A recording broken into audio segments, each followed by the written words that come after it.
Hola y bienvenidos a un nuevo video en mi canal. El día de hoy voy a ayudarles con 12 preguntas de la asignatura de física para el examen de Comipems, que es uno de los exámenes más importantes para estudiantes, ya que un buen resultado en este les permitirá acceder a los bachilleratos con mayor demanda en la Ciudad de México. Las preguntas que les voy a mostrar en este video las he obtenido de la guía interactiva del Comipems, la cual ustedes pueden descargarla desde la página oficial del Comipems. En nuestra primera pregunta nos pide que identifiquemos el tipo de movimiento que realiza un automóvil durante un tiempo transcurrido. En la gráfica podemos observar que hay una relación de la distancia con el tiempo. De acuerdo a la gráfica podemos deducir que se trata de un movimiento rectilíneo uniforme, porque la gráfica describe una pendiente recta entre la relación distancia-tiempo. En la segunda pregunta nuevamente nos muestra una gráfica que describe el movimiento de un móvil. En esta ocasión tenemos en los ejes la velocidad y el tiempo. Al observar la gráfica podemos percatarnos de que la velocidad siempre es la misma conforme avanza el tiempo, por lo que podemos saber que la velocidad del móvil tiene un valor constante y a pesar de que en la gráfica no se especifica con qué velocidad se mueve el móvil, sí podemos deducir que es diferente a cero, por lo que la respuesta es el inciso C. En la tercera nos menciona que hay dos ollas de agua, una a temperatura ambiente y otra con agua en ebullición. En la segunda olla podemos deducir que al estar en ebullición el agua se esté evaporando. Aquí hay que entender que en la primera olla con agua a temperatura ambiente se le está suministrando un calor que hace que aumente la temperatura del agua y por lo tanto las moléculas se comiencen a separar. Con respecto a la segunda olla, la temperatura del agua ha alcanzado la ebullición, donde la temperatura permanecerá constante. A esto se le conoce como calor latente y esto ocurre por el cambio de estado de líquido a gas. En la cuarta pregunta debemos elegir el nombre del dispositivo cuyo núcleo atrae metales debido a la corriente eléctrica que circula por el embobinado. Y la respuesta correcta es el electroimán, dado que este dispositivo es un imán cuyo campo magnético se produce mediante el paso de una corriente eléctrica. Por ejemplo, en la imagen tenemos una barra de hierro en donde circula corriente eléctrica y con esta corriente eléctrica se genera un campo magnético. En la quinta pregunta se debe elegir el tipo de carga eléctrica que se genera cuando una niña juega a peinarse con un globo inflado, ocasionando que tanto el cabello de la niña como el globo se electricen. Quizás uno pensaría que es por contacto, ya que ambos llegan a tocarse, pero el contacto ocurre cuando uno de los cuerpos ya tiene un exceso de carga de un signo, lo cual no ocurre en este caso, por lo que la electrización por frotamiento es la mejor opción, ya que al frotar un cuerpo con otro los electrones pasan de uno de ellos al otro, por lo que la respuesta correcta es frotamiento.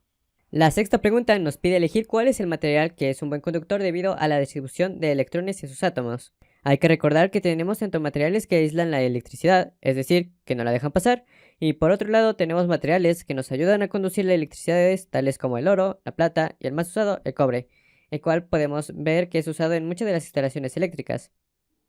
Estos materiales que he mencionado son considerados como metales, por lo que la respuesta correcta a esta pregunta son los metales. La pregunta 7 nos pide seleccionar cuál de las siguientes aseveraciones es correcta en lo que respecta al fenómeno de inducción electromagnética descubierto por Michael Faraday.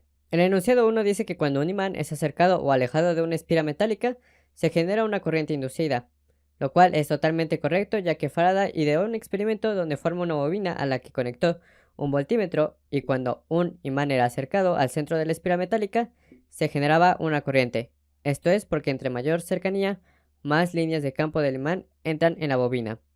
El segundo enunciado es incorrecto, puesto a que contradice la primera opción. El tercer enunciado es correcto. Hay que recordar que la fuerza electromotriz es la misma que la diferencia de potencial, el voltaje o tensión, y esta será mayor cuanto más rápidamente se produzca la variación de flujo. El cuarto inciso es incorrecto.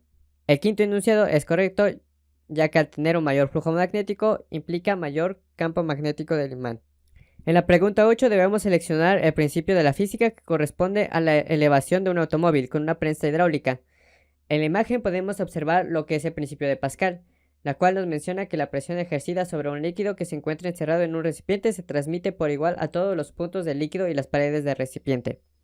Una de las aplicaciones de este principio de Pascal es en donde tenemos dos émbolos, uno pequeño y uno grande. Al aplicarse una fuerza al área del émbolo pequeño tenemos una presión que se mantiene igual en todos los puntos del líquido y las paredes del recipiente, por lo que tendremos su acción en el émbolo más grande generando una mayor fuerza, con lo cual podemos levantar objetos más grandes como por ejemplo un auto. En pocas palabras, la respuesta es la ley de Pascal.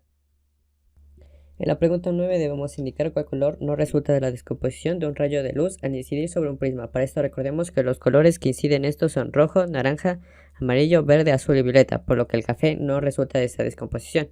En la pregunta 10 tenemos que representaciones de fuerzas y debemos elegir la opción donde F corresponde a la fuerza resultante de A y B. Para esto hay que usar la ley del paralelogramo, en la que se postula que la suma de los cuadrados de las longitudes de los cuatro lados de un paralelogramo es igual a la suma de los cuadrados de las longitudes de las diagonales de este. Y la opción que cumple estas características es el inciso C. Pregunta 11. Son ondas electromagnéticas que por su alta frecuencia y energía penetran en los cuerpos, permitiendo visualizar su interior. Las ondas que son usadas para la visualización de imágenes del cuerpo humano son los rayos X. Este tipo de ondas son de una radiación muy enérgica. Y estas ondas son una radiación que es transparente para ciertos tipos de tejidos. Además, si vemos el espectro electromagnético, podemos observar que los rayos X tienen una longitud de onda pequeña, por lo que su frecuencia es alta. Y finalmente, la pregunta 12, debemos indicar las definiciones de la temperatura y del calor, las cuales de manera cotidiana las solemos asociar, siendo que una alta temperatura es sinónimo de calor. Sin en cambio, para el estudio de la física, la temperatura y el calor tienen significados distintos.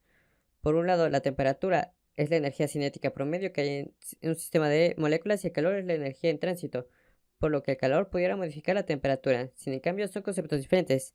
La respuesta a esta pregunta es el inciso B. Bueno, eso sería todo. Si este video llega a las 128,000 vistas, haré otro video similar con una otra asignatura del examen COMIPEMS. De cualquier manera, en este canal seguiré subiendo contenido de utilidad. También les recuerdo que tengo videos sobre realización de textos en formato LaTeX, que en verdad les va a ser de gran ayuda cuando deseen entregar trabajos presentables. Y sin más por el momento, les deseo lo mejor. Recuerden que no es imposible obtener sus objetivos y hasta la próxima.